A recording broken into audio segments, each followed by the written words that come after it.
Hello, traders. This is Andy with Trade Ideas. It is June the 28th on a Wednesday.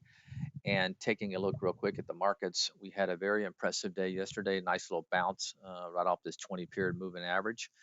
And what happened? We ran right into the 10 period moving average, and we are seeing a gap down today. So I wouldn't be surprised to see a narrow range trading day in the SPY.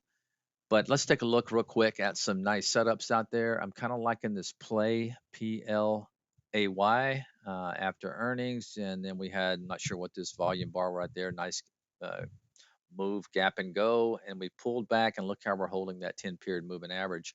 So if it does get above this, call it the 4430 level, you might want to keep an eye on that one.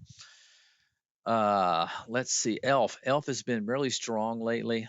You had a gap go on earnings, and it's been just kind of trending higher. Now it's catching its 20 and its 10 period moving average. So watch for a move in that Elf, just maybe just a grind higher. Um, Tesla, I kind of like Tesla bouncing off its 20. I think you really have to let it get back above this 10 period though. On that Tesla, so that may not happen today, but put your price alert there anyway.